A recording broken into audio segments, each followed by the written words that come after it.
Hello, everyone. My name is Taylor. And I'm Kelly. And we are the co-hosts of Jumping Bomb Audio, the #1 show all about the world of Joshi Pro Wrestling. Every other Monday, we're coming at you with news, show reviews, and previews of upcoming Joshi action. So whether you're just getting into the scene or you've seen it all, this is the show for you. Check us out on the Voices of Wrestling podcast network and wherever you get your audio. Wrestling Omakase is back, baby. The weekly podcast that takes you across all the top promotions on the entire Japanese wrestling scene, from New Japan to Stardom, Noah, DDT, All Japan, Mari Gold, Dragon Gate, Tokyo Joshi, Sendai Girls, and a whole lot more. I'm John Carroll, a fan of Japanese wrestling for over 20 years, and every week I'm joined by a rotating cast of guest co-hosts as we break down all the top promotions in Japan, men's and women's. Check out Wrestling Omakase right here on the Voices of Wrestling podcasting network today.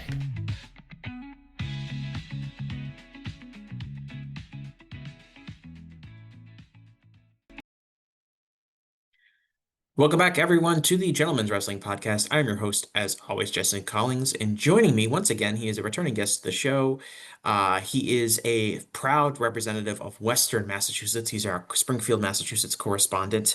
He's also the #1 ranked fencer in the Voice of Wrestling Podcast Network. I bet you a lot of people didn't know that. But it is New Japan expert Jay Michael. Hi, Jesse. Thank you for having me back after a year. Had a long year. God damn, we got a lot to talk about. When was the last year? Yeah, but first we're gonna talk about Western Mass. When was the last time you were at Big Y? Yep. When last time I was at Big Y? Yeah. Yesterday. Of course. Cool. And I was there Sunday too, so I've been there 2 days in a row. Broke the streak today though. I go by every time I go into work, I go by a big billboard that's advertising the Big E to me. But I'm actually going to be in Los Angeles for like the entire duration of the Big E. So I will not be able to eat like my fried cheese on a stick. And I think the kid Laori is coming to the Big E. I believe he's big in the hip hop scene. I would have no idea, but that's who their headlining act is, according to the billboard on 290. Interesting. Well, Jesse, I was telling you about some local history before we recorded. I'll give you a little bit we had more the local nerdiest history. Conversation ever before it was recorded. Not the nerdiest, because we're about to break that record, because the Big E, it's the template for everything, right? And it is a real agricultural fair, right? You go and you got the thing with the eggs hatch and all the big giant. Yeah, for people who don't know, this is like a big state fair that takes place in Springfield, Massachusetts every year. West Springfield. Oh yeah, you're right. It's in the fairgrounds are actually on West Springfield. Sorry. That's right, across the river. Yeah, and it's got it's meant to be like a New England thing. So there's state houses for every state, and everybody lines up for 3 days to get the main potato and all that stuff. But and everybody sort of copied it, right? So there's the big Wisconsin one, there's the big Texas one, all these fucking states that have nothing to do have these big ones. But the very first agricultural fair, Jesse, was in Pittsfield, Massachusetts, 1807. Really? I did not know that. Shitty Pity was the home of the first agricultural fair? It was right under the big Pittsfield Elm, downtown Pittsfield. It was right there, 1807. And the first agricultural society was started right after that. Hell yeah, brother. Anyway, it's been enough of that nerd talk. We're going to talk about New Japan Pro Wrestling, something that only sophisticated jocks like ourselves well, actually, hold on. Wait a minute. Hold on. Whoa. I got one more provincial thing. I've been waiting for this to drop this on you. So last time I was on, obviously the Celtics had just won the championship, and we were talking about how they have all of theirs, and the Lakers had 5 because they don't really have as many as they say. So yes, the Lakers claim the Minneapolis ones, which any sane person would not recognize. Yeah, nonsense. Well, let me tell you about people who are claiming stuff. Now I don't know how often you've been to 91, but when I get on 91 and I'm going south and I cross the border, there's the big sign that says "Welcome to Connecticut." But there's been a recent addition, last year or two, and it literally says, "Welcome to Connecticut, home of the basketball capital of the world." What the fuck do you make of that? So Connecticut is the basketball. So it doesn't tell you what the basketball capital of the world is. I'm guessing which I'm UConn, but so it wants you to think of Storrs, Connecticut, which is home to UConn because it has the women's basketball program and then also very successful men's basketball program. I yes, would I would say I believe so. if you were to survey like 500 people at random in this country and ask like what would you recognize as like the basketball capital of the world? I don't think many people would say Connecticut. I think you'd get Indiana, maybe New York City, Yep, maybe like a few other major cities. Even people, some people might say Springfield because it's invented sure would. basketball and it's home to the Hall of Fame, which I'm sure the Basketball Hall of Fame is very closely located to that billboard. Um, Like a mile. yeah, based on your Oh, they're trolling description. us for sure. Yeah, Yeah, so so you think they're trolling the Basketball Hall of Fame? I think so. I think they're trolling all of us.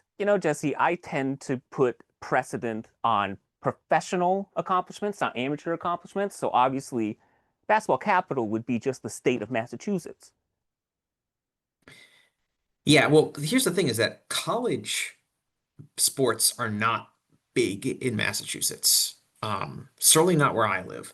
The exception No. is the Bean Pot, which is the ice hockey tournament between four colleges that are in Boston, except only two of the colleges actually are in Boston, but it's, Right. Boston College, which isn't in Boston, Boston University, No. Northeastern, and Harvard, which is also not in Boston, but um, that's like the only time like people care about college sports. Like I think like BC alums care about Boston College, but nobody outside of BC really cares about that. In Worcester, No. there's like some Holy Cross fans that I see. But like college sports are like not a non-thing in Massachusetts. And I always say when people mention that, I say we have professional teams that win things. So we don't have to watch Yeah. these amateurs play an No. inferior version of these sports. But I understand in flyover country that college sports is a big deal. Well, and you know, Connecticut's almost flyover country for me too. I was here's a really provincial thing. So, I mean, you've sort of done it enough. I went from, Western Mass to Providence, and you know that spot before like Sturbridge where 84 and 90 meet? Mhm. It took me like an hour and 10 minutes to go 5 miles on that stretch. And I just kept thinking, this is 84's fault. And 84 is literally like Connecticut's infecting Massachusetts. Yeah, so it's like a needle poking into the healthy veins of Massachusetts infrastructure. Yeah, they just can't help themselves. 84 sucks. It's the worst road I've ever seen in my life. The fact Yeah, that some of it comes in, takes our beautiful pike, brings it to a standstill is offensive to me. the worst road I've ever been on for an extended period of time is I-88 out in like central New York. It kind of takes you from like Albany down towards like Binghamton. I used to have a friend that lived in Binghamton, New York, so I took it several times. It's the worst road in America from like a quality perspective. You just go over bumps for 2.5 hours. It's awful. Um, anyway, uh, Yes. New Japan Pro Wrestling. We're coming out of the Yep. G1, and so Yeah. I wanted to have this episode because I wanted to be a little bit more of a discussion on the roster and some of the key current members of the New Japan roster. And I don't want it to turn into a Ghetto Should Be Fired podcast because I already had that podcast with Gerard DiTrolio, which was before the G1. And I'll say, Right. all I'll say is I don't think Gato strengthened his case for job retention following the G1. And I also didn't really want to focus on like Evil and House of Torture because I think a lot of people are focusing on that as like the main takeaway from the G1. I want to talk about some of the other things that happened in this G1 and kind of Sure. what that means for the long-term aspects of some of these members of the roster that are going to be key members for for New Japan going forward. And obviously, I think the first person we need to talk about is Konosuke Takeshita. He wins the Hmm. G1. We came into, I think every sensible fan came into the G1 saying, all right, New Japan needs to make a new star. They need to pick Hmm. one of these young guys and give them a real steady push. And Yep. from like on paper, that's exactly what they did. They chose one of their young guys and they gave them a real steady push. But did Yeah. they pick the right one? They picked somebody who is not one of their, core, young lions that they've graduated up. They picked somebody who's Right. currently has two other contracts with wrestling companies, and I think most people seem to understand that his primary focus is probably going to be AEW. Certainly, he's probably getting paid the most money from AEW. But in general, as a fan and as an analyst, what was kind of your takeaway from Takeshita winning the G1 and kind of getting that opportunity, as opposed to maybe some other options on the roster? Well, I spent most of Sunday wondering whether I wanted to send you a message that said I'm not recording and I'm out and I don't want to talk about this company. Because Takeshita is my favorite wrestler. I have a very soft spot for DDT. I pretty much just watch New Japan and DDT. I believe that, it's not that they chose their best choice, or at least the choice that is the best. I don't know if it's the choice that fits the best, but part of that's also on them. Like, I was just so frustrated on Sunday with all of this clamoring for evil. And, now that Twitter sort of like auto translates stuff for you, I'm going through all this stuff. And it's like, I'd rather I just see the katakana and the kanji and the Japanese, because it was just so much of just the online New Japan fan, domestic fan, like the Japanese fan, just like praising evil for his heart and his whatever the fuck, just simply because he's the homegrown guy. And I came up with a new word for all of this, FedRem. FedRem means Federation Reminiscent. Things that remind me of WWE fans. And I kind of feel like the company is being very FedRem, and their local fans are being very FedRem. The way to make a star doesn't necessarily have to be that they're a traditional babyface. And yet, Takeshita comes into the G1. He's got Rocky Romero, who booked himself into a prominent spot again. He's there as like the heel manager, the heel voice. And then he's kind of neutral throughout the whole thing. And then we get to the block final night. And he has this match against Narita, where he's playing this sort of underneath babyface that has to come from behind, and he's the limbs. And I know there's some talk about his limb selling and blah, blah, blah. I mean, Tsuji's limb selling was bad too, by the way. But, he fights his way through House of Torture stuff, and it's like, fine. It's a House of Torture match. They need to do something with Ren Narita because he really sucks. They gave him that match, and Takeshita had to fight. But then they did the exact same thing in the Finlay match, where Finlay had like 90% of that match. And Takeshita had to fight his way through and blah, blah, blah, persevere and all that nonsense. Then he pretty much had the same thing in the Sabre match. It was more even in that match, but again, he's still playing this underneath babyface. And then obviously the Evil match was just all of that. So I really don't understand why they took Takeshita, who could have become a star just as this dickhead who's bigger than everybody and stronger than everybody, and who's kind of, it doesn't necessarily have to be an invading heel, but that he's in there and he's acting the way he did last year, where he's sort of very supercilious, he's very sort of highfalutin about everybody, and he's just sort of looking down on New Japan.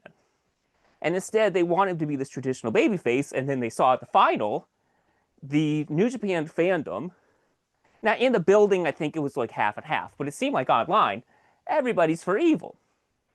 So they built themselves up here where the fans are sort of being kind of FedRem themselves, because they're just kind of rejecting somebody just because they're not the homegrown guy, which kind of reminds me of the sort of clashes we see here, dangerously coming close to sort of American wrestling culture with all of this. But I just don't understand, like the instincts of this booking crew have just fallen off a cliff, because obviously they know who's going to win before they start. There's some sort of backwards plan. So if the idea was that you were going to get Takeshita winning this thing, why in the world would you do it this way? So I do believe Takeshita is talented enough to go through all this, but they've just totally mischaracterized him really within just a few weeks. And I just fundamentally don't understand how they think this is going to work or could work. It's kind of where I'm at with that. It would have been interesting to see if they went with Takeshita in the finals against a non-Evil wrestler. Right. Because I do wonder, on one hand, like Evil, to me as a fan of New Japan, like Evil has done absolutely nothing at all to make me invested in wanting to see him succeed at all. I would like Right. to like probably never see him wrestle ever again. Um, but that's just me.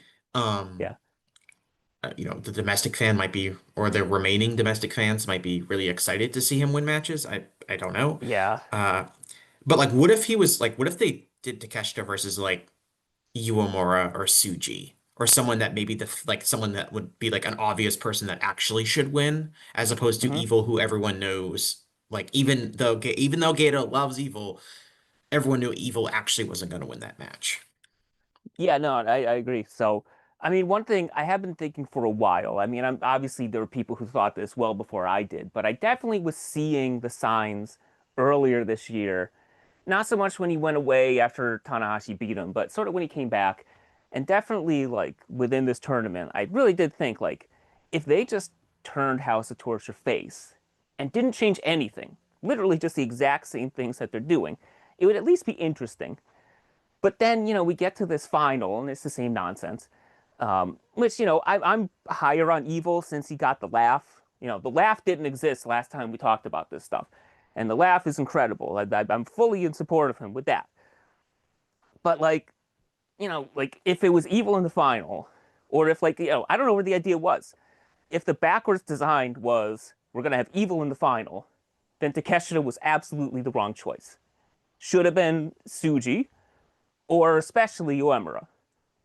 And if they like Takeshita's going to be there, then they really needed to realign everything. And I think you're right. It should have been one of those guys, either Suji or Uemura, or Shota, I guess, but probably Uemura or Suji, facing him in the final. And then Takeshita should have been, the character that he's been pretty much all year up until like the very end of this G1, and probably still won. I mean, I think you could still base things around him. But yeah, I think you're right. I think like it was just a totally mismatched final. And again, I keep coming back to the idea of instincts. Like there's all these self-immolating choices that they keep making, and they just fundamentally make no sense. I mean, I don't really want to talk about that much about House of Torture, but my stance for a while has been just in addition to like, okay, these matches all have kind of the same format because the heels run Mm-hmm. in and cheat. And I mean, as someone that has been watching American wrestling their whole life, like I just a formula that has been pervasive throughout all of American wrestling for as long as I Mm-hmm. have been watching it. And I just don't Sure. need to see that outside of I don't need to see it at all but one of the original things that got me interested in New Japan and Peru in general was not as many like American tropes. And then Mm-hmm. the other thing is just like it's just not creative. No. Like objectively, like these matches all have the same layout and they all have kind of the same things. And Kanemaru's got his whiskey bottle, and Dick Togo's gonna he's got his garrote wire, and he's gonna do the chop off of the ropes, and Walker Stewart's gonna have to say dick to dick contact, ha ha ha, ha. And it's just like that was just like every Yep. evil match. So it's not creative. In regards to Takeshita, so there's been this thought process where it's like, okay, New Japan needs a new ace. And Chris Samsa Mm-hmm. wrote all about this an article that went up today on Tuesday as we're Great recording article. this, kind of talking about Takeshita as the new potential ace of New Japan Pro Wrestling. And Yep. these other whether it's the Reiwa generation or other people that have been possible candidates for that role. Mm-hmm. Um, you could say that there's been issues with them. Umino didn't have the charisma for it. Some of these other guys were maybe a little too green. Um, but Takeshita is kind of, despite not being a New Japan homegrown star, Takeshita from a talent perspective is the obvious choice if you were to pick, okay, who's going to be like the next top star for New Japan Pro Wrestling? It's this guy who Sure. looks the part, who's a great in-ring wrestler, has tons of charisma, is young but also very experienced. Um, is just an obvious like super slam dunk prospect that you want to build an entire company around. Um, but the issue comes from first, and then you saw this during the final, and kind of you're talking about seeing people online talk about it and things like that. There's this stigma about him not being a New Japan guy and being a DDT guy, as a trainee and for a bulk of his career. And then also the fact that he's an AEW star and has, Yeah. factored pretty prominently into AEW as well. And there's this general sense that can this guy cannot really replace Tanahashi because Tanahashi is like the heart and soul of New Japan Pro Wrestling. And this guy, no matter Mhm. how talented he is, even if he gets really over, he's just not going to be the heart and soul of New Japan. Or that's the way it Right. seems. Mhm. And that's kind of like I don't want to say unforeseen factor, but it's an extra factor with him that I don't think New Japan has adequately addressed. Right. Um, when you're picking, like, all right, who are we going to give this rub to? Yeah, no, I agree. I think, again, I think it comes back to I just fundamentally do not understand why they presented him as this heroic baby face when he's bigger than everybody else. It doesn't really suit him as well right now. And like you said, like he's only been in New Japan for a year. Even less than a year, right? Because we didn't technically know that he was signed when he started the G1 last year. Yeah, like I mean, I officially kind of, signed right. in New Japan for a year. Yeah, I think that was like the big reveal like after the G1 ended, right? And I think that's kind of overblown because, yes, he's not there every day and like it's sort of one of those things where you have enough fermentation on both sides to work where, he is not there every day. So the ones who are there every day and the fans who are behind them can draw on that. But he's there more than anybody else that does like the sort of two company, three company deal. I mean, he's been at every single major event at New Japan. He did the whole G1, so he's been there a lot. He just hasn't been there on the tours, which of course only one or two shows are even broadcast anyway. I don't know. I just think, with Takeshita, the one thing that's really kind of bothering me, especially, is that he's not coming from like if it was the opposite and New Japan sent somebody to DDT, obviously I think DDT fans would be rightfully upset because that's like punching down. But this is a guy coming from DDT. Like I love DDT, but it's fucking DDT. They produce these generational talents, but he's a guy from DDT. Like it's And not like and somebody from All Japan. yeah, and well, New Japan has a long history of picking up talent from other promotions Of course. that are smaller than them. And I mean, you can look at, Kazuchika Okada, who Yeah. started out, working in Toryumon in the Dragon Gate Toyman, yeah. system. And as soon as they're like, wow, this guy's really talented. Guess who was sniffing around and looking for him? New Japan Pro Mm-hmm. Wrestling. And I think dating all the way back to like the first time I saw Takeshita, which is going back to those like, matches he had with Hiroshi Tanahashi when he was a teenager. Right. I just thought, okay, one day this guy is gonna be in New Japan. Um, Yeah. And I because mean, again, he's like, so talented and he's so yes. young, and New Japan gets those guys because they're the biggest fish in that pond. Yeah. And I think I was talking to Joel about this the other day too, because obviously you think to yourself, he's like he's tall, right? So he's really tall, taller than pretty much everybody else in the promotion, and he's buff. I mean, Okada didn't have that, but the idea is like, is he the new Okada? Which I hope he's not, because Okada kind of left the company in a lurch last year, didn't help anybody. But like, I see that, but they're kind of skipping steps again. Like Okada's title reigns. I mean, if you watch those title reigns back, especially like the 3 year one from like 2015 to 2018, most of the matches he's getting his ass beat for most of the match. The crowd is behind his opponent, and then he just sort of pulls it out, but you accept it because it's Okada. Like you just accept that he's a otherworldly talent. But it took a long time to get to there. And this kind of feels somewhat reminiscent of what they did with Narita, where it's like, all right, here's your new Shibata without any of the backstory of Shibata. So I think they're doing everybody a disservice by doing this. And it seems like they're just writing themselves into corners by overthinking everything.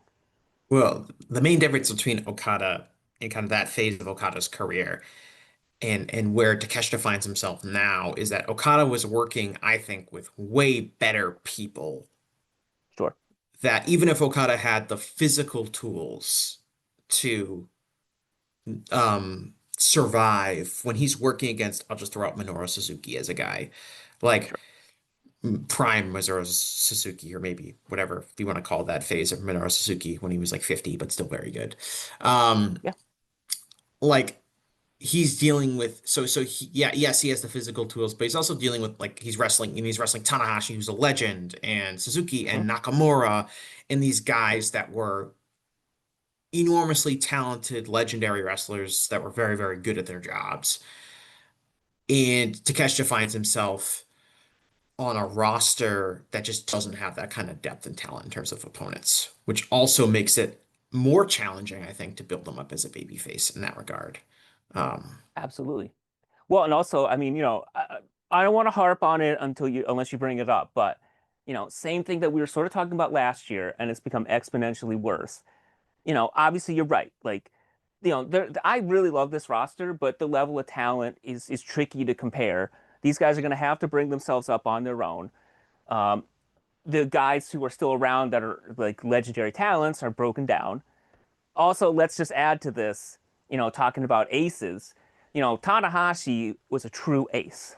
I mean, to me, he's like a Jumbo, like that classic guy, because Jumbo was the ace, and then he passed it on to the four pillars. And Tanahashi did the same thing, built the company up, passed it on to Okada. Okada did not fulfill his ace duties because he purposely not only didn't even pass it on, he went out of his way not to. But the big problem to me, I mean, besides the pandemic, which is obviously like everything that we're talking about is because the pandemic fucked everything up. But the factions, like, there's no faction element. Like, Okada was nurtured by Nakamura, um, and we don't have that. So we don't even have the support system for these guys to sort of like get boosted up. So it's just a whole maelstrom of stuff that's are just you fucking everything up. implying that House of Torture is not a good support system? For who? For Narita?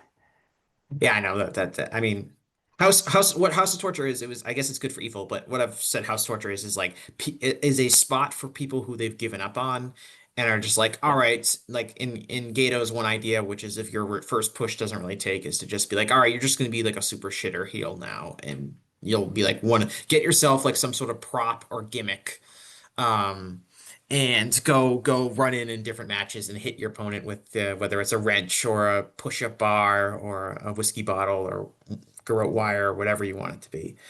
I Um, mean, when it works, but like most of the time it's just so insincere. Like I adore it when it works, and I probably have evil higher than anybody. I think he might have been like 10th or 11th in my match rating list. It works for evil. Don't ask me about Naruto, and Sonata's like unrateable at the moment. But like it's just like it's almost a mockery of wrestling. Like it's not even like an homage. It's like literally just shoving it in your face like, "Here we go everybody. It's fucking fake." And we're just going to do all this stuff every single night. And like it's just really dire when you see that group, especially yeah, like when you saw them after Chase and Folly joined, and then that night they come out with Evil, and you're just like, holy fuck, look at this group of has-beens and jobbers. yeah, just like growing with discarded parts like a junk pile.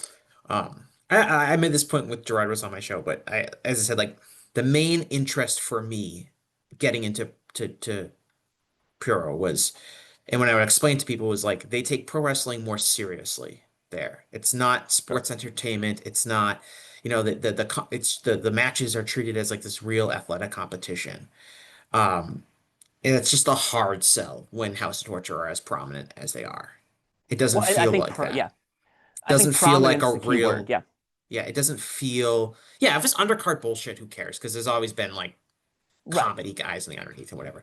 But when you were talking about like the closing stages of a G1 and it's like, oh yeah, we got to do the requisite five people interfere match, it doesn't make the promotion feel unique. It doesn't make um it feel like a real competition. It's hard for me to say like, oh yeah, this is pro wrestling where it takes a lot more seriously. Oh yeah, here's like Dick Togo hitting the his opponent with a chop to the balls for like the 500th straight match. Um, Yeah. and just it's something that fundamentally I have a hard time dealing with as a fan. And honestly, like I didn't watch a ton of Evil matches in this G1. I gotta prioritize my time, and I'm like, that's a skip. I watched more Narita and Sonata matches because I was a little bit more perversely intrigued by what they were gonna do. But Evil's been this guy Right. for years. Like I don't need. I'm not like Yeah. I don't need to see the latest Evil match the same way I don't need to. I don't know. Anyway, Well, and one last thing, it is a lot of just overthinking because, and just a lack of common sense because, Evil, Joel was talking about this on his show, and we've been talking about this. He was 12th overall in like the booking strength, like the average match ranking that we do. He was 12th. Like he didn't have a semi-main, or he had some semi-mains, he had no main events. And it's just like, what are you guys thinking about here? Like you bake this group of jobbers who's like the biggest faction they've ever had in their history, practically. And it's like, so we're supposed to be mad that these people are like exceeding their position or like that they're acting this way, but that just makes you like legitimately mad. I don't want to go like you're right. X-Pac heat, There, but like you're just mad and it doesn't make you want to watch anymore.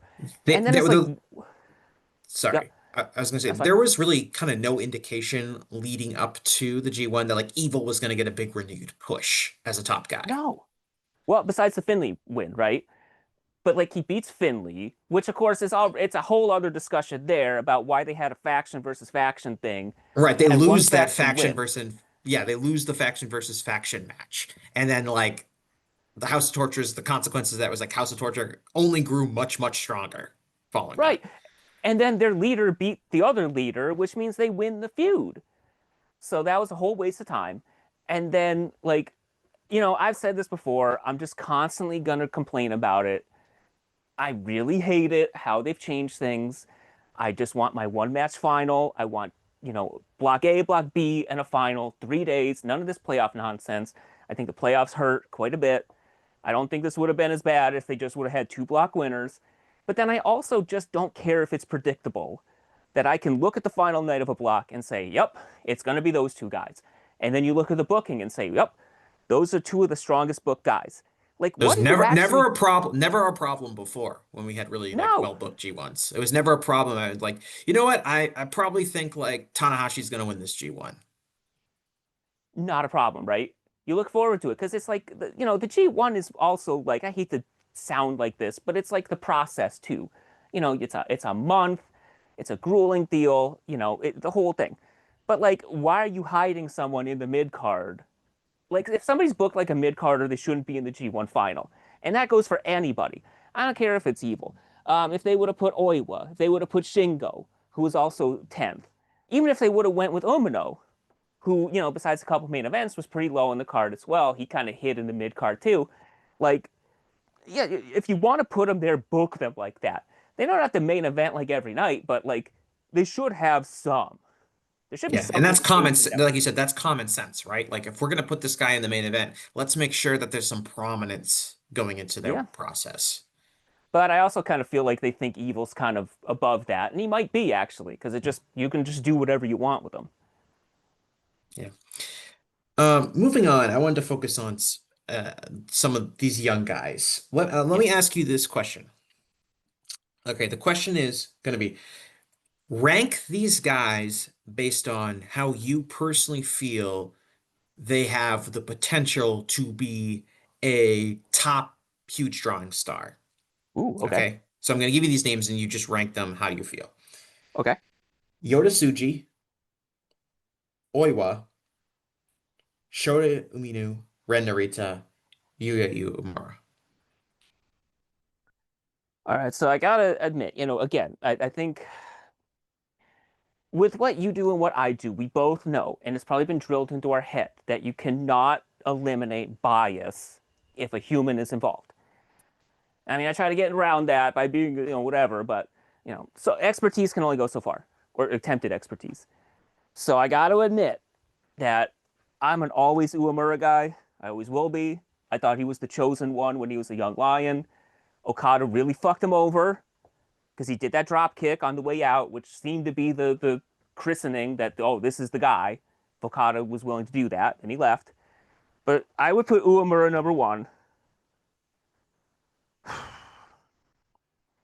because I mean Uemura, man, I mean everything he does, like this G1 really, I'm almost glad that he didn't make it out of his block because he didn't get caught up in all that nonsense.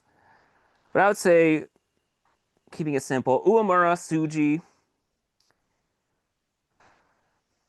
See, I'm gonna say Umino and then Oiwa and then Narita. Hmm. So I think no, Uemura, I think Tsuji. I think you'd be hard pressed to find someone that doesn't put Narita last, I guess, unless you're like a super Aminu hater, I guess. I was thinking Yeah, about I this. mean, Yeah, the I only was thing thinking about. Naruto's ever shown me is he had that really great Super Juniors when he had to kind of fill in when Despy got hurt and Hiromu got hurt, but I haven't really seen it from him, even when he was in America. Like, I don't know. He might be. I think he'll get there. I think he'll be fine.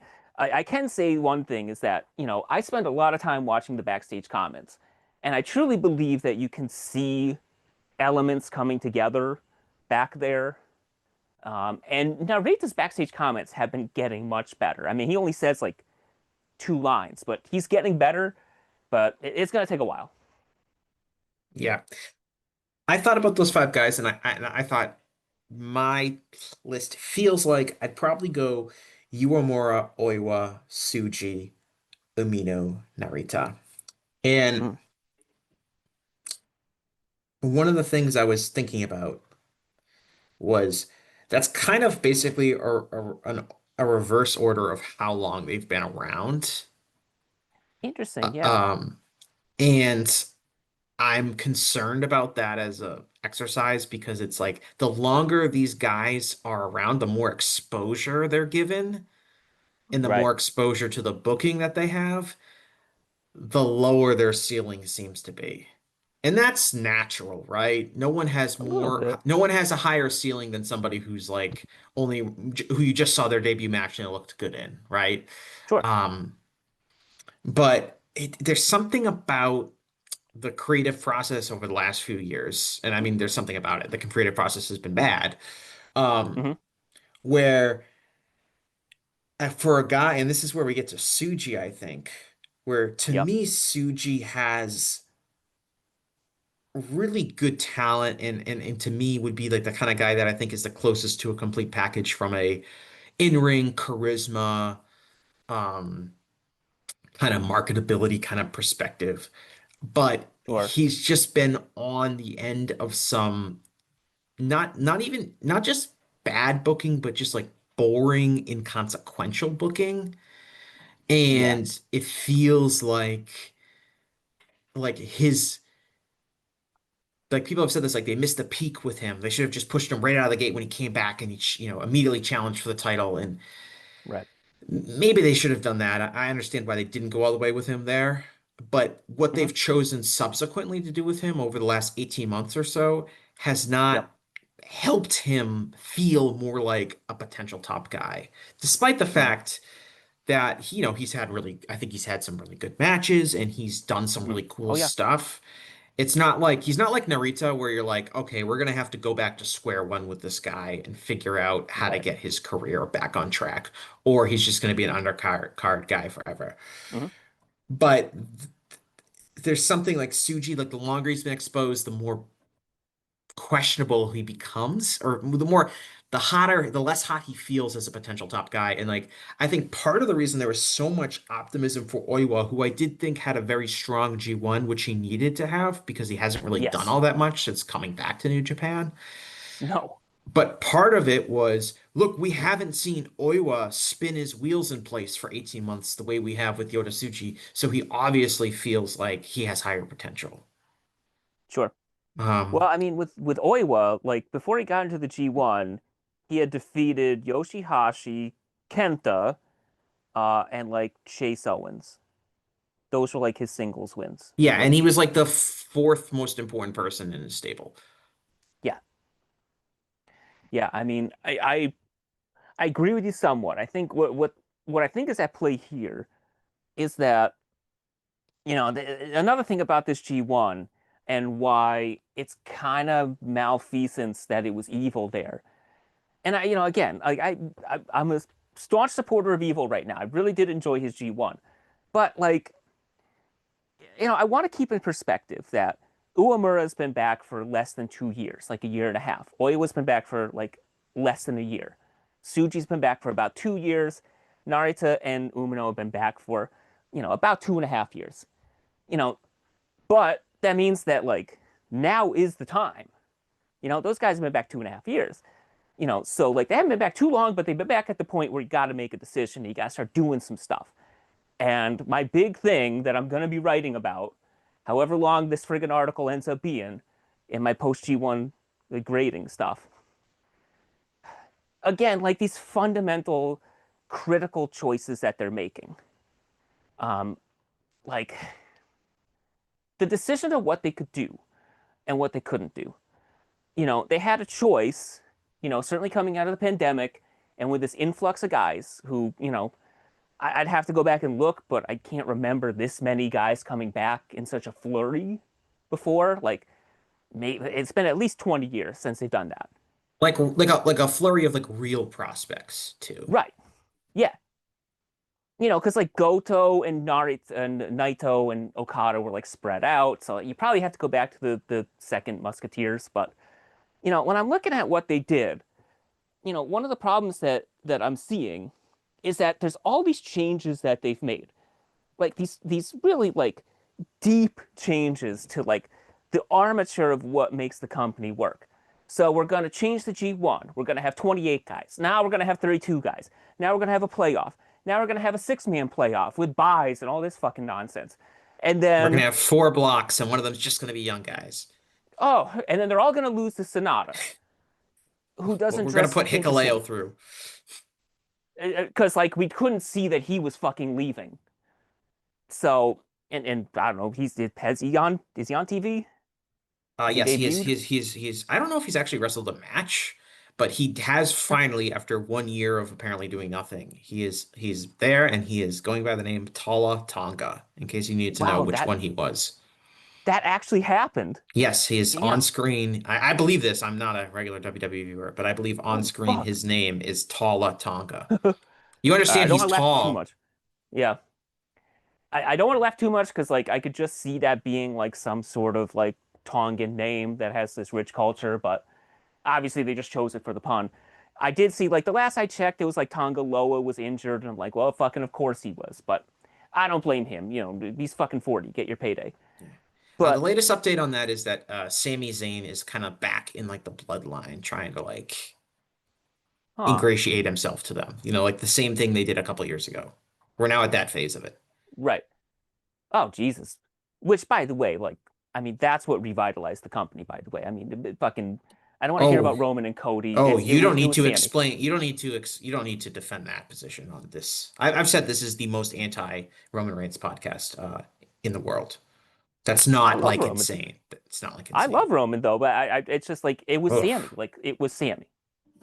It was Generico. You love Roman Reigns? Well, I like Roman Reigns. I've liked Roman Reigns. He's competent. I mean, I had to endure like the Undertaker match and stuff, but I've come around to like Roman Reigns. But on New Japan front, they come back from the pandemic. They have all these guys coming in. They change all this stuff, right? So they change the G1.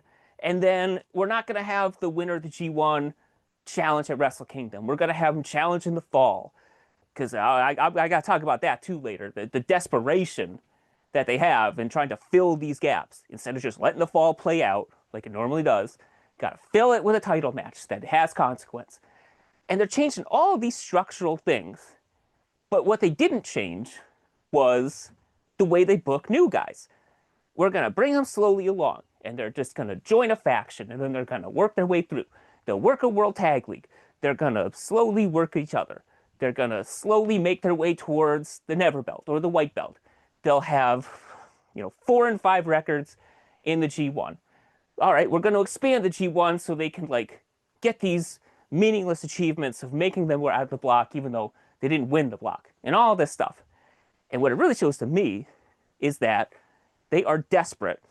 Number one, they're desperate to just draw a house whatever they can. And it's not working, obviously. But they are desperate to do anything they can to truly commit to these guys. Everything they've done with these guys has been half-hearted.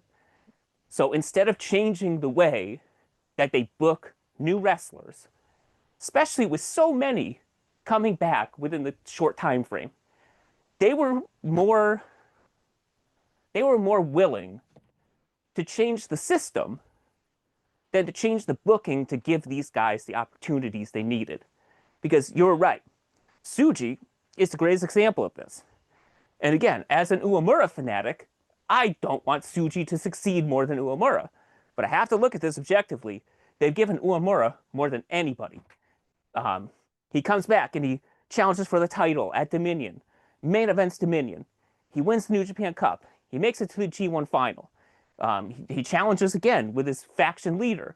All of this, and now he's got the white belt, held it for 6 months before he lost it. But all of this stuff is just meaningless. It's all cursory surface level drivel. He lost all those big matches. He never main evented a card when he had the global title. He was always working underneath Tsuji. And in the moment, it didn't feel like he could have or should have beaten Sonata, or beaten Naito, or beaten Finley, or whatever. But it's the same thing. It's all this half-hearted stuff. They're not willing to commit to these guys, and they're willing to just change the format, change the system, instead of just putting these guys out there. And I'm sure you're going to bring them up, but Shota's the greatest example of this. Changing his whole character, having him be this mopey Hamlet walking around for almost a year before he shaved his fucking head and then instantly came back and almost won the New Japan Cup. Look at last year. If you knew that you wanted Shota Umino in the Wrestle Kingdom main event, then you should have just had him win the fucking G1.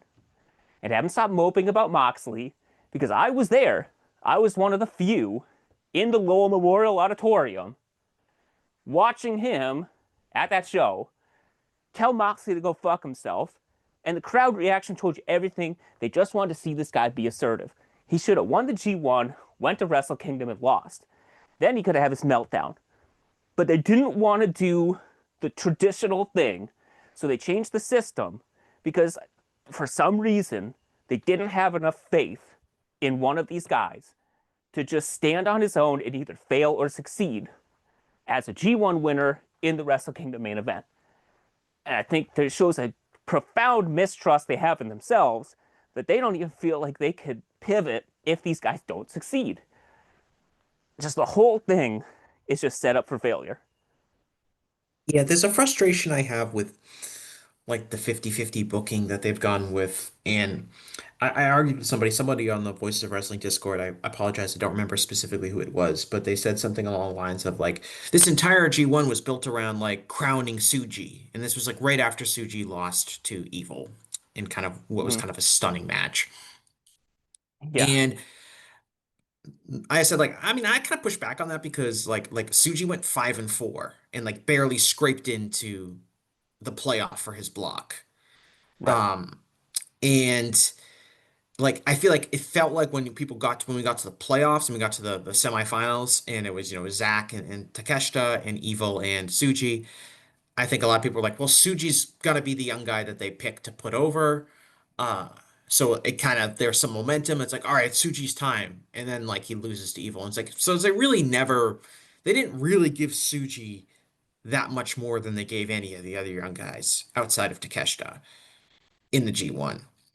Right. In this one, yeah. Yeah, and I have there's two big issues here two big And by the way, Jesse, it's the exact same thing they did last year, where he just barely makes it out of the block.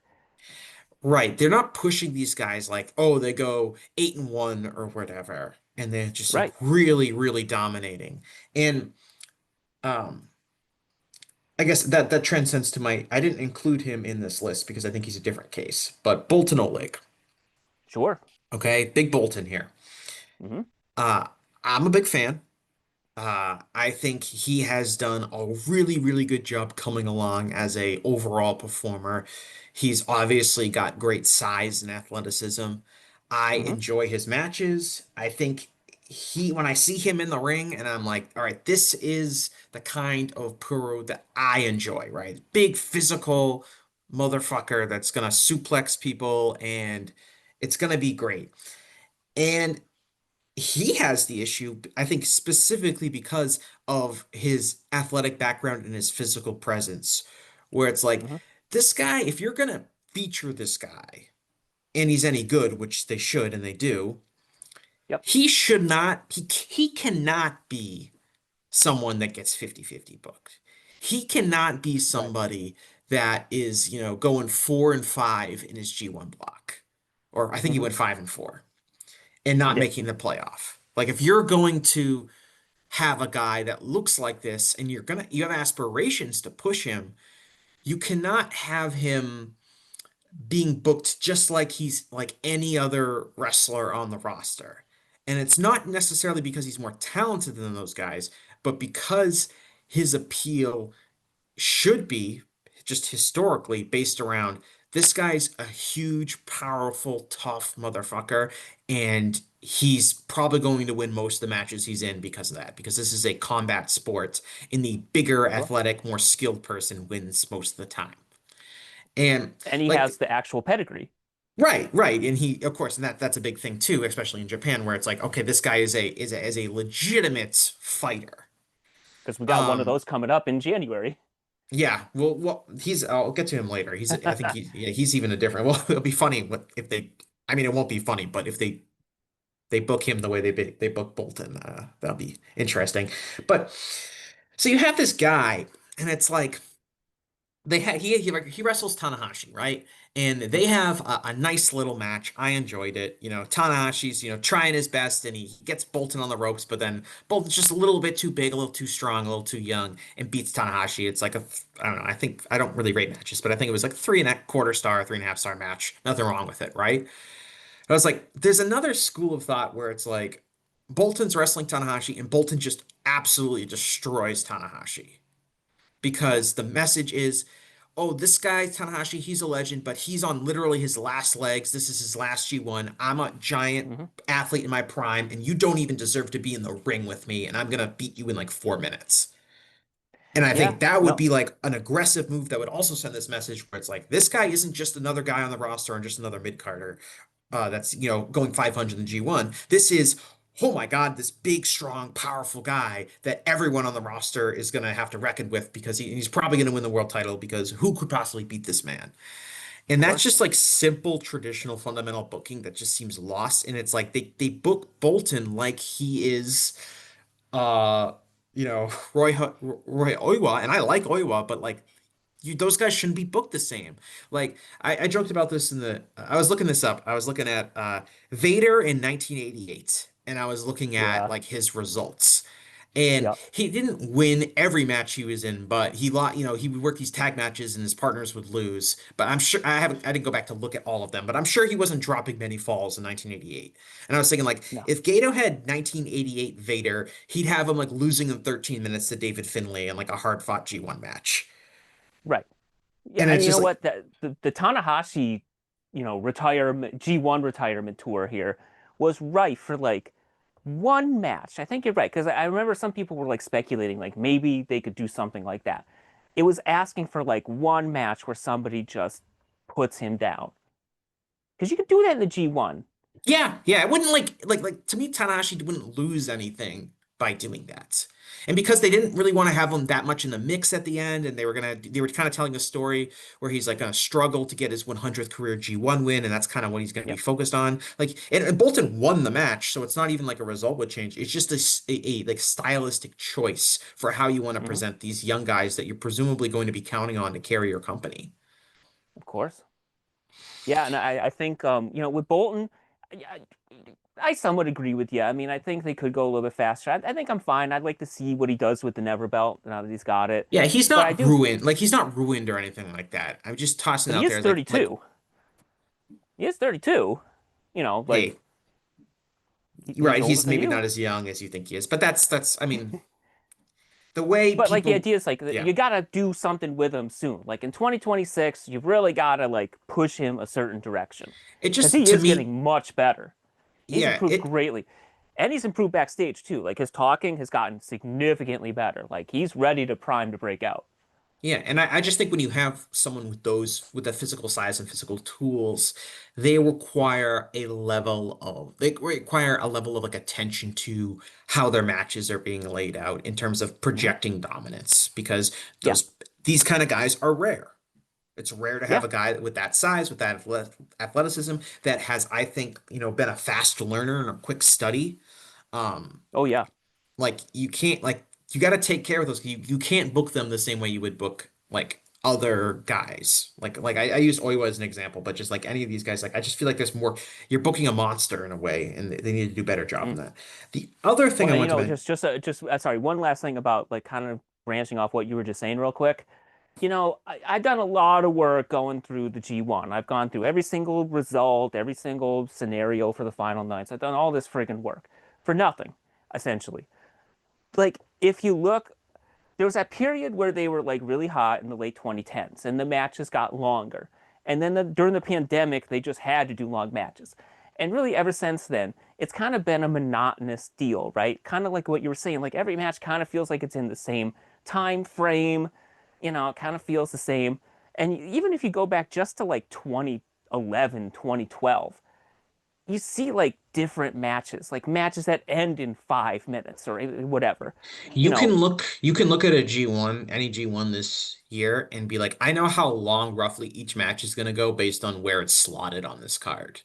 Like of the course, first opening G1 match is going to be like 7 or 8 minutes, and then they're kind of going to get progressively longer until the main event.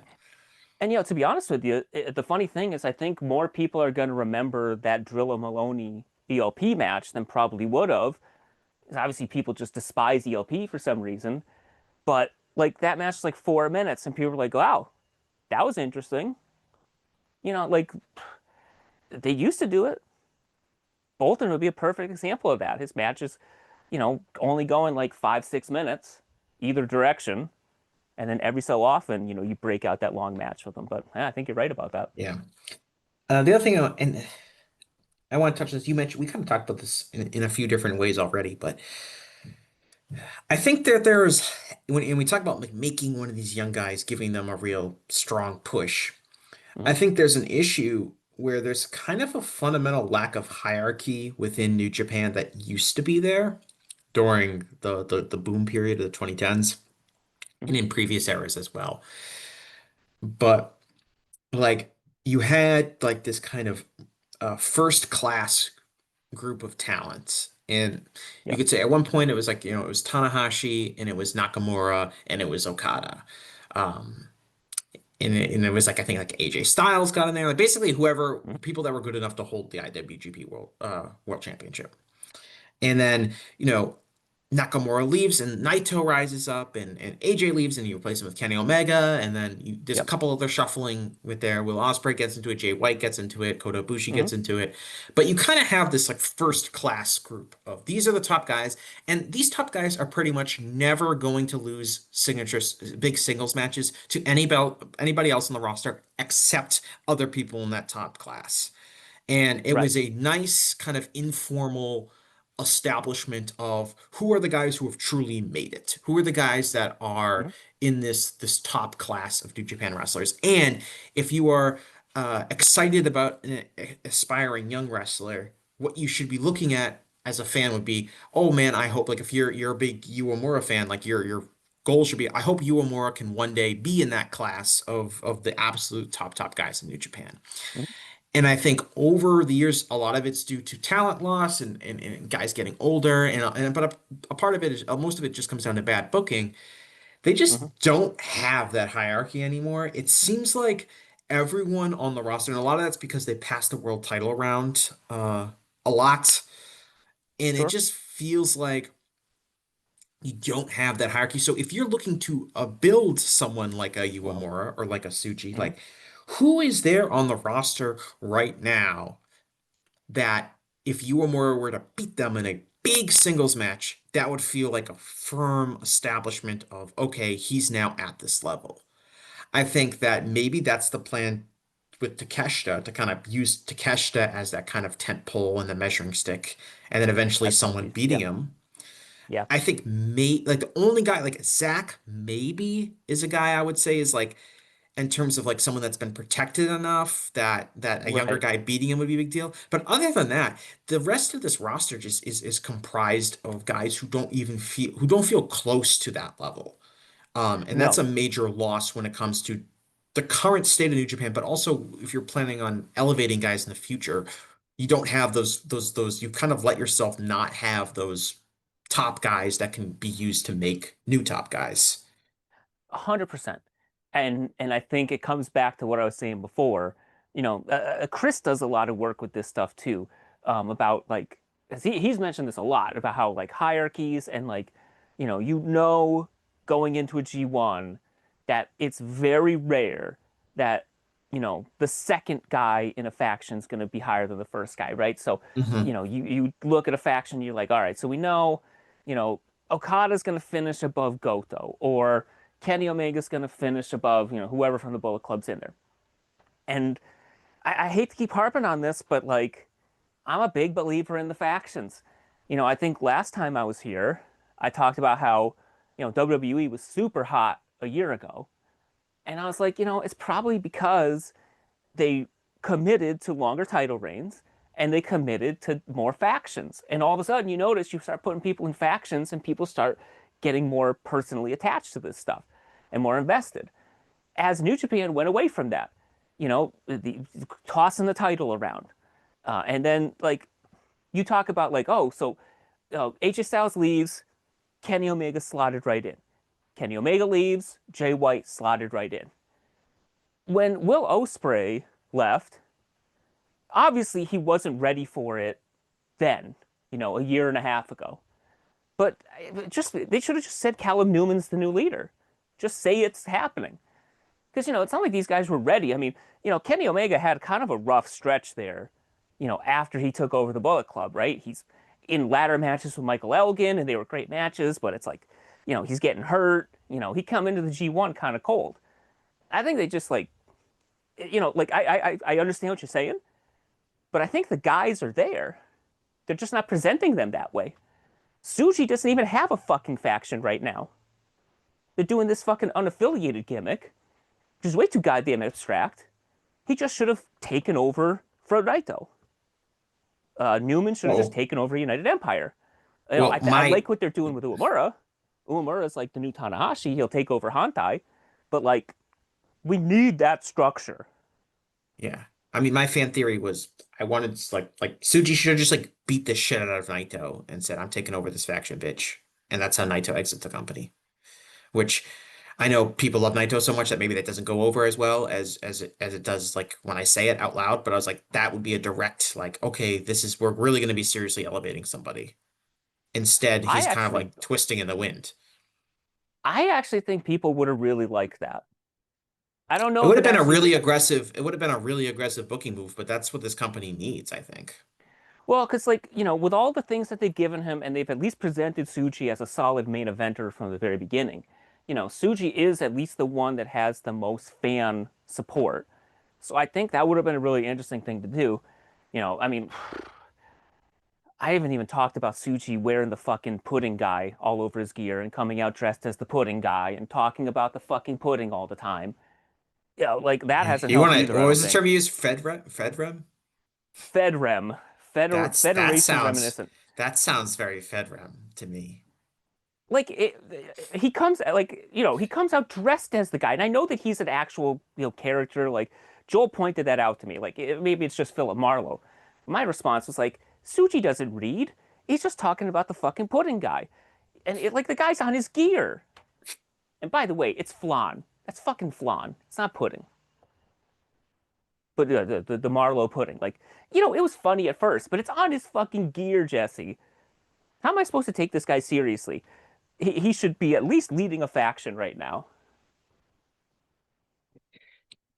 Yeah. I'm not I like the idea of factions. I think that a lot of these factions in New Japan have hit their expiration date a long time ago. And Oh I yeah. would really be a fan of like a Dragon Gate style restructuring of a lot of them. And I think like Well, I mean, listen, I mean, the factions that we know of, like Chaos came out of turning on the Koji or not Tenzan. Like, a Mhm. lot of these factions come from just the dissolution of another faction. Right. Like And it's come on. you know, Chaos hasn't had a real strong direction in years. It's always been kind of like Chaos, and eventually it kind of merged with like Hontai and like just kind of like the generic, like all the baby faces are going to be in this faction for the most part. Right. Um, and then you have Bullet Club War Dogs, which is again the Bullet Club is just been around for over a decade now. And you have House of Torture, Hmm. which also kind of derivative, but also like House of Torture's been around since the pandemic, right? So that's 5 years. 5 years now, yeah. Um, it's like so it's like you got those guys have been around forever, and then you got LIJ or like the husk of LIJ. And I understand like there's merchandise and like why would if you have like the Bullet Club and LIJ, like why would you want to give up potential merchandise with those are now brands. I almost said I told Gerard this, but I was like, I feel like they're like almost like sports teams. Like the players change, but the, Sure. the teams stay forever. And even that's like okay, but I would just like to see like I mean, I guess they tried with just 4/just 5 guys, but like Look maybe who was try a in little it. bit more than that. But um maybe that's they're doing the that's something that's going to be in the works going down the line. It seems like kind of like what Suji's doing is maybe a tease of what that's going to be in the future, but it just seems like they need a refreshing of those things. I mean, how much merch are they actually selling? Like, you've seen the numbers of these shows. Like, most of these shows are abysmal. I mean, they did less than last year I've in been told that total. House of Torture is selling many t-shirts. They may percentage-wise be selling a lot of t-shirts as far as what's being sold, but like, there's not enough people to sell to right now. Like, this year's G1 was running bigger buildings. Like, there was a higher total capacity because I'm a fucking loser that looked at this stuff. And like last year, they had more people in smaller buildings. This year ran slightly smaller, bigger buildings, and they had less people. Like it's going the wrong direction. Hey, you're And really like, making the I don't most of want that to. work from home time, huh? Oh Jesus, I can't. I would never been more happy for a G1 to be over. I swear to God. But like, it's just like, because I don't want it to be like all negative. Because like the pieces are there. I really think like this a ridiculously talented group of guys. There are a lot of people on And the roster I enjoy seeing for sure.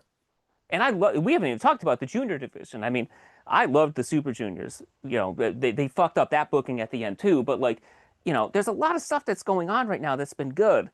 But like, just looking towards the future, and you're just like, it just doesn't seem like there's a vision.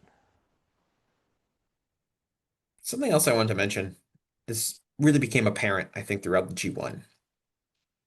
But it starts really with Goto's world title reign and kind of the Hmm. momentum that builds up around Goto earlier this year. Yep.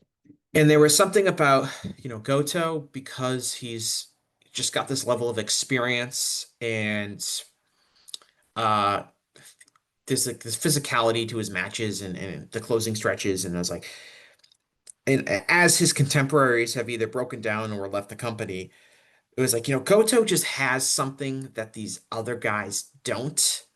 Like this kind of Hmm.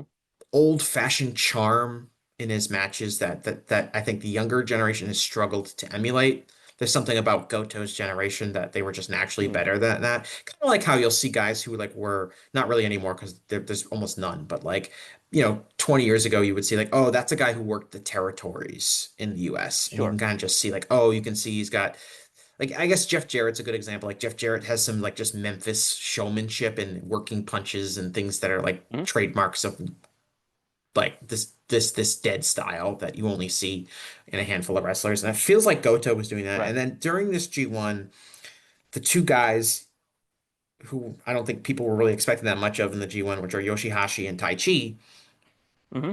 to me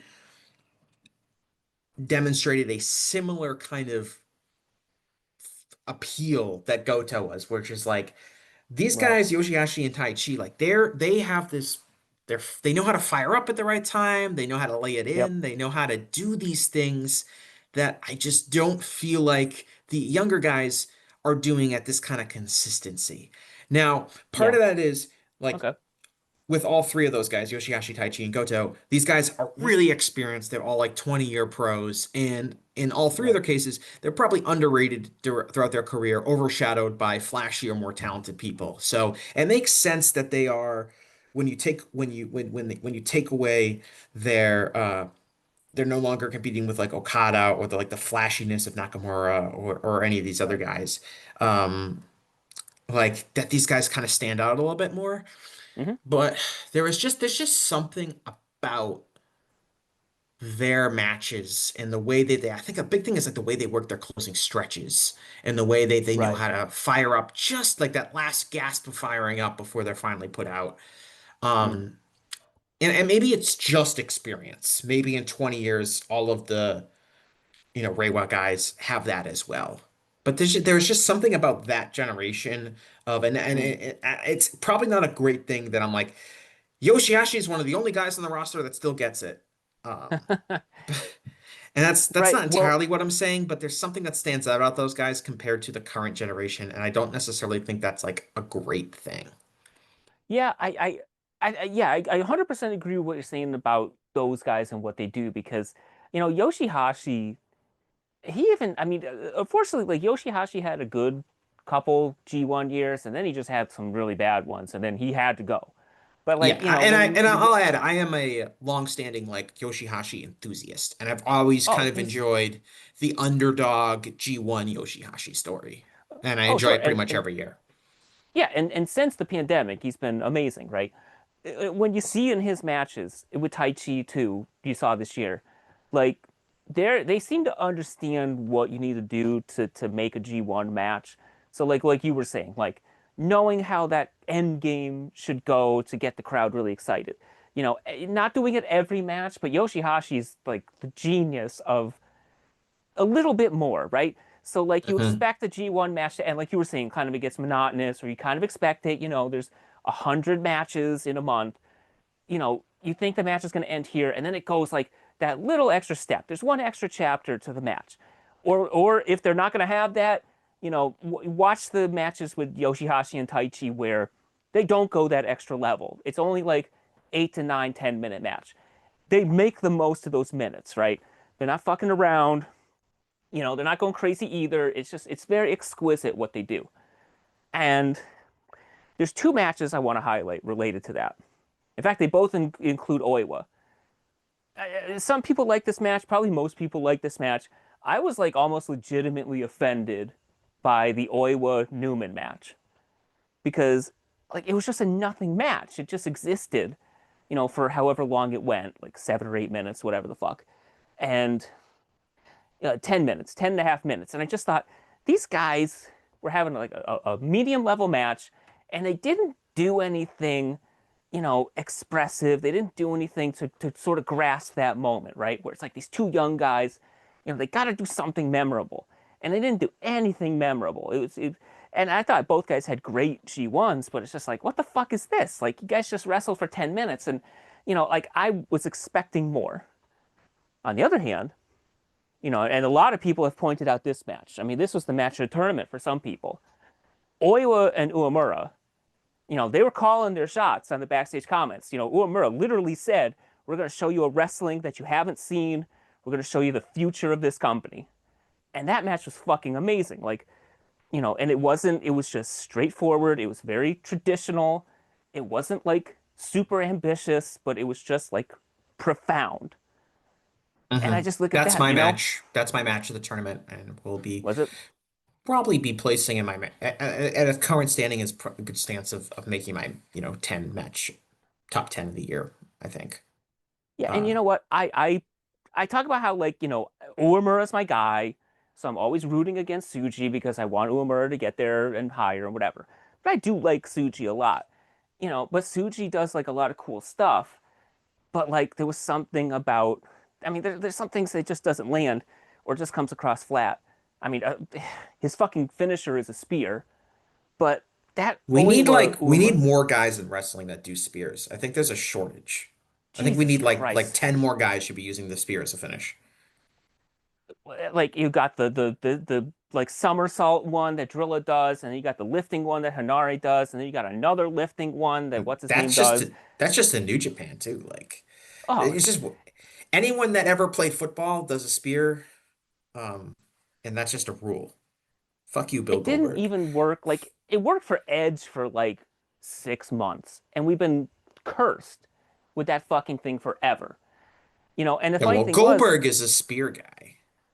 I feel like, Goldberg's fine. Goldberg yeah. can do it. He's done, right? Or he's, I also enjoy Rhino's spear. of course. Yeah. But like it kind of ended with those two, right? And actually, funny thing, did you the Newman Suji match?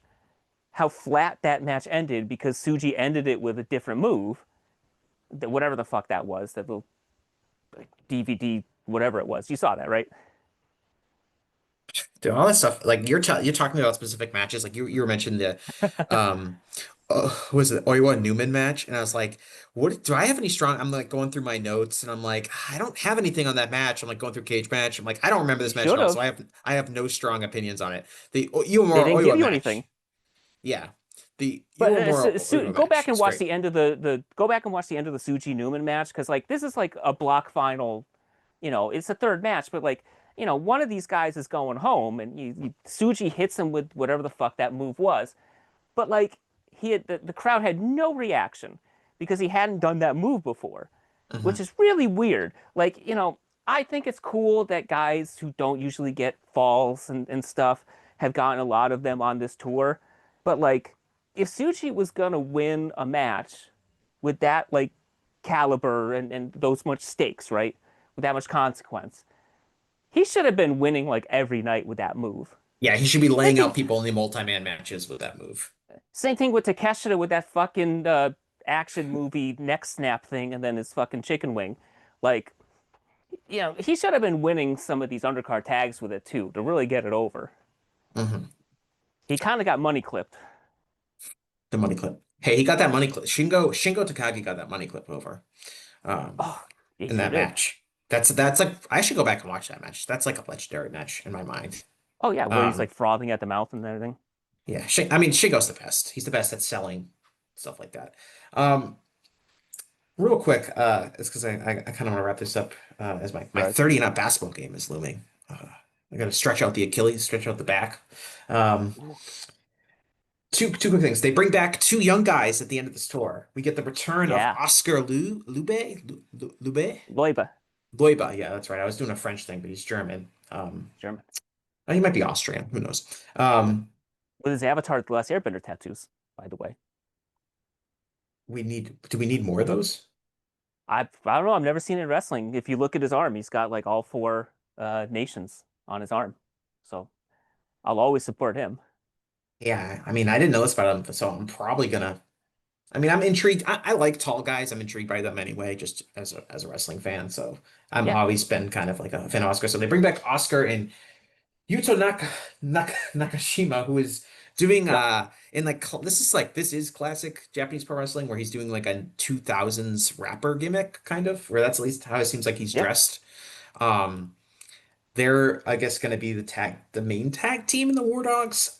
I don't know. What did you think about them bringing these guys back? I don't. I'll tell you what. I remember like almost nothing about Yuto Nakashima as a young lion, and I have not been closely following his Um, excursion. well, Yuta was kind of hamstrung because Uemura broke his arm in like his debut match, just on a scramble, and then he kind of came back and he was very like straightforward. He was kind of like, never coded, so he was constantly like he Yeah, I was mean he's kind a of a young lion brawler, but too, so there's not that right, much. but he was like, kind of like a shooter type, um, or at least like yeah, I know that's his background too. So I'm not sure. Like he's certainly committed to the body language. Jesus fuck, he's coming down the ramp doing that. I mean, I enjoyed it. I I, I guess I probably should have seen it coming because Finley was kind of hinting at it, but I guess they fit in War Dogs the best. I mean, we don't know what the War Dogs is going to look like. Like, is Gabe? How long do we have Gabe for? I mean, I've heard people speculate that he's going to AEW.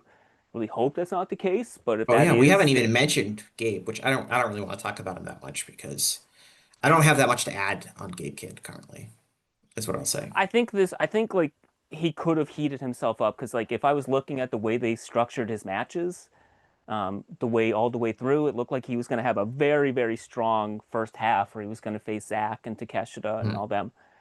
But, unfortunately, this guy's, sent a snake bit as well because, of all the times to get hurt, especially coming in as the secondary champion. But uh, no, I'm looking forward to this team. The only thing I hope that, whenever we see people come back as teams, I always get a little reticent just because like we saw what that did to Show and Yo, where and it could have just been the makeup of Show and Yo, even though I love Show. Like they come back and then they're just like they're a tag team and they never break out of that. Whereas I think that there is a lot of singles potential for these two, but it's just a bizarre thing where it's like I can't remember a team coming back or even a team even forming where there's such a dichotomy, like there's such a clash between the two characters. Like we see that with like the tag team that can't get along, right? The fucking Heyman special. But I've never seen a tag team that actually comes fully formed as a new tag team with totally mismatched characters. Right. These aren't established characters on No. our television screen. It's like we're introducing you to the new Oscar, and we're introducing Right. you to Yuto Ice, which is he supposed to be like Vanilla Ice? Because that's the vibe I'm getting. I mean, I don't know. He kind of looks like whenever I see like hip hop presented in manga where you're kind of noticing like which doesn't make any sense either because it's like Japan has a pretty productive hip hop culture and they have for a very long time. So I'm not really sure why they always go to sort of these stereotypes, but It's I because Gato is like Vince McMahon, and his stereotypes are like 40 years out of date. So if we want a hip listen, hop guy, we're gonna get a hip hop guy from 1991. I I don't want to put it all in Gato because I don't know who's actually doing Yeah, what. But I that's definitely fair. want to say like if New Japan booking was a person, you would definitely be wondering if you should make the call to assisted living.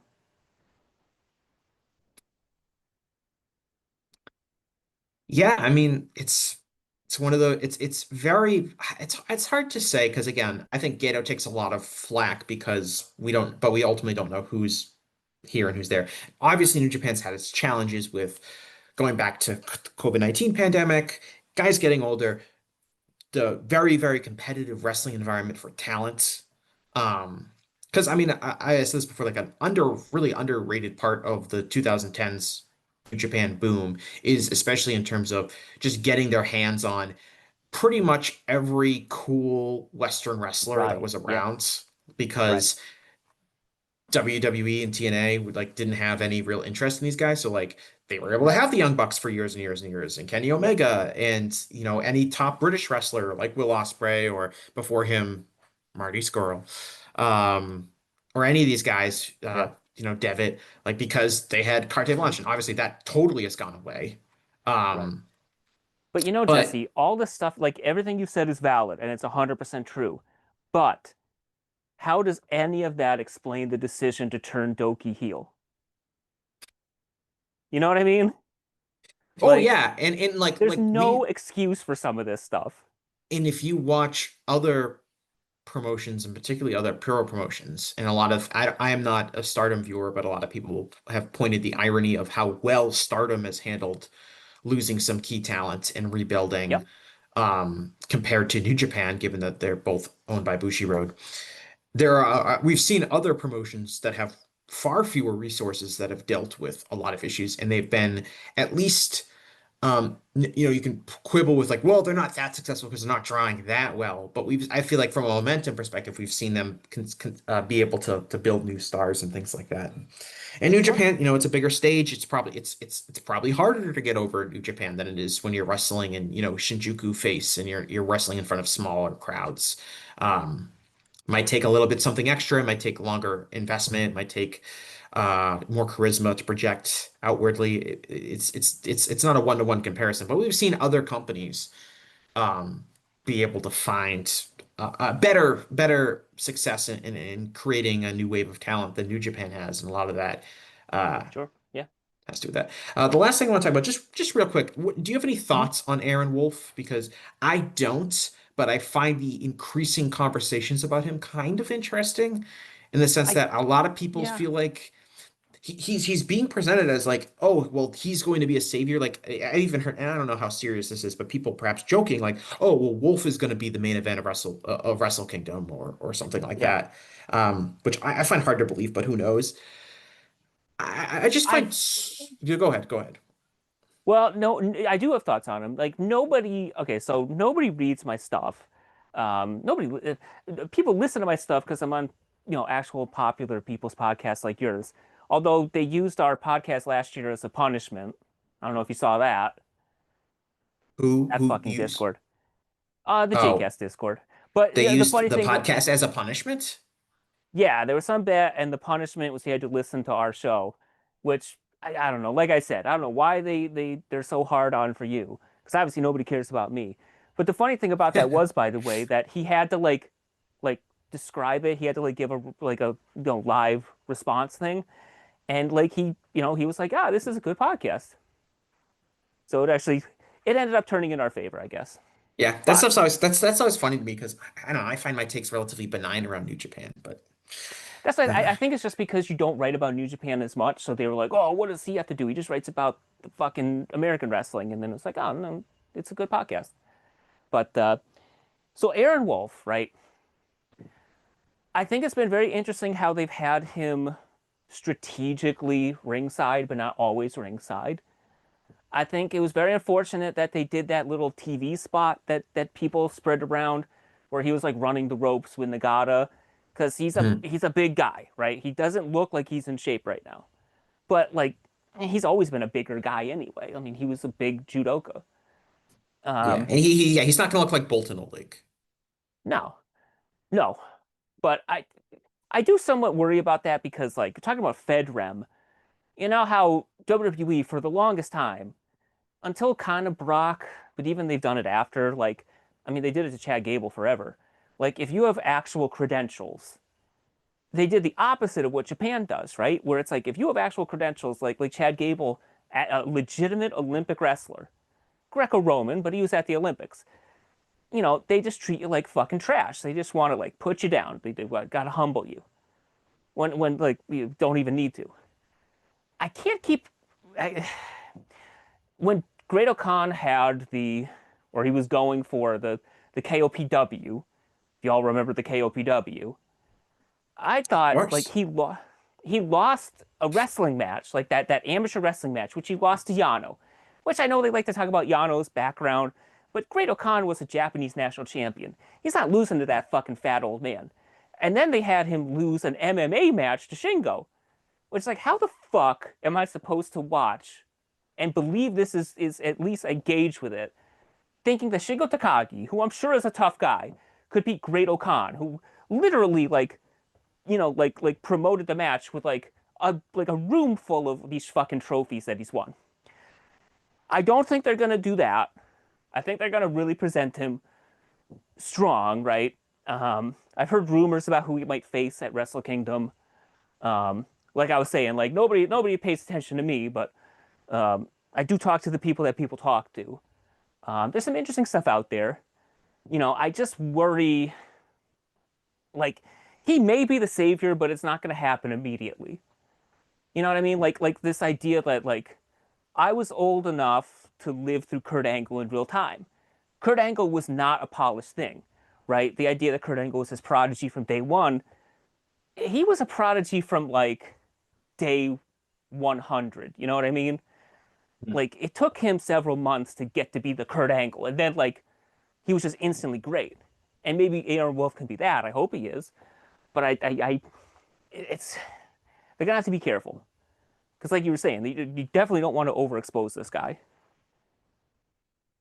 Yeah, I mean, I find the takes on him like you said, there was the clip of him running the ropes. So there's clips of him with his pictures of him with his shirt off, and it's like I find that people already ushering takes on him like interesting, just because like we've this guy just hasn't had a single match. We have absolutely No. no idea how good this guy's going to be. I think what he's going to attempt to do is extremely difficult, which is jump into presumably a very prominent spot in one of the biggest wrestling promotions of the world in the world without having any experience, which is Right. like insanely hard to do.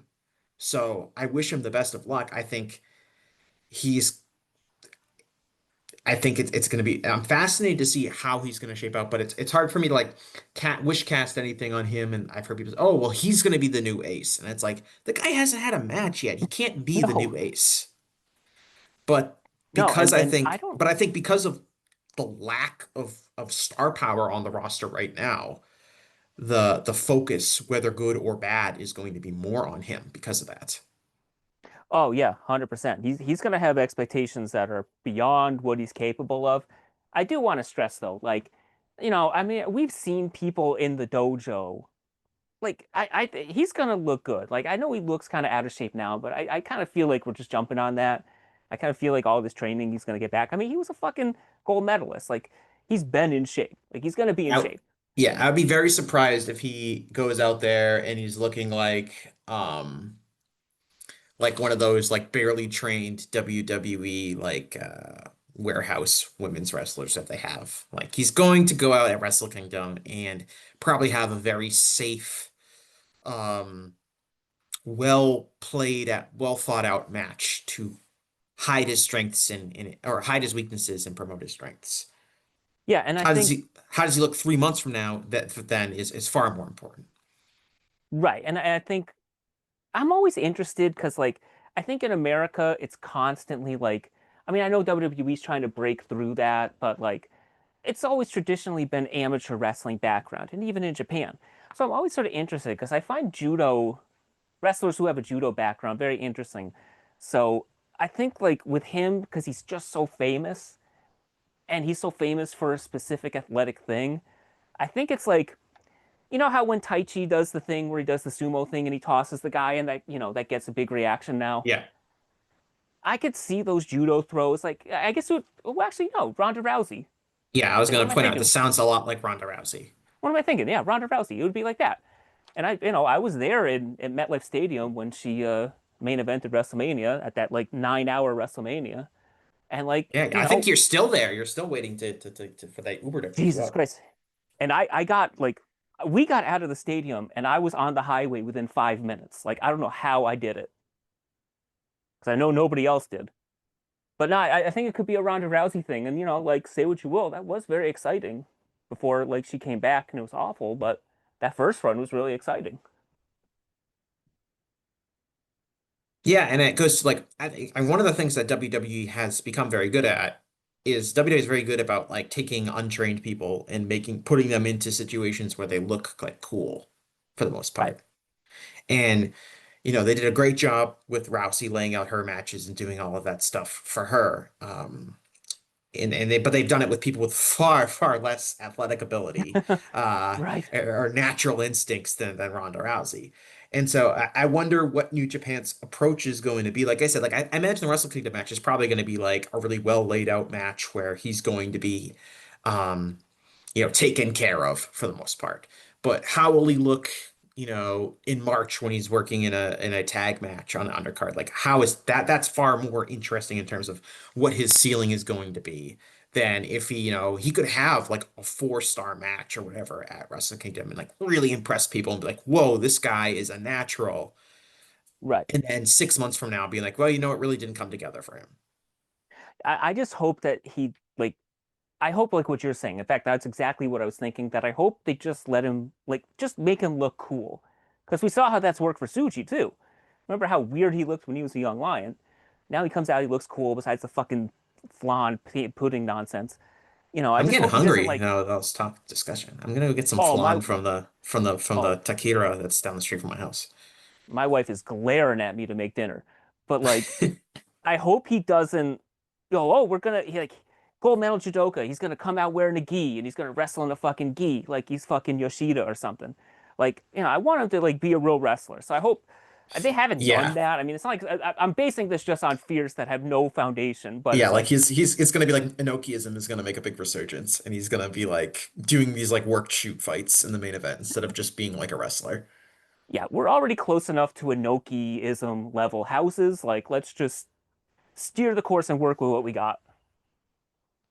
Yeah, I mean he's a fast. I mean he individually is a really fascinating person, um, in terms of his background and his I mean his shoot name is Aaron Wolf, which is fucking awesome. Oh, amazing. Yeah, and I mean, he's probably like the most famous guy they've had on the roster, like probably only since Makabe, but Makabe got famous after he became a wrestler. So, Makabe kind of became famous after he was like kind of washed already, right? Because he was doing like these yeah. Monday these he was became like a figure on like the Japanese equivalent of like the Today Show or something, right? Yeah, it was like this Gap mode deal where he loved sweets and stuff. So it's like, oh, look at the, big burly gruff looking guy, but he Yeah. loves sweets and chocolates and stuff. Didn't Manabu Nakanishi have a very similar gimmick where he just like ate a lot of food on TV? I don't know, nobody cares about him anymore. No, but he was eating like he'd have like the monster breakfast and he would be like eating a bunch of food, and I believe that he rode that to celebrity status. I mean, he was a very highly regarded amateur wrestler. Um, Right. right. Yeah, it's really, I mean, Anyway, we don't even need yeah. to talk about like they forced his retirement. Now he's like working at a gas station or something. Like, what the fuck? Is Poor that true? Nakanishi, man.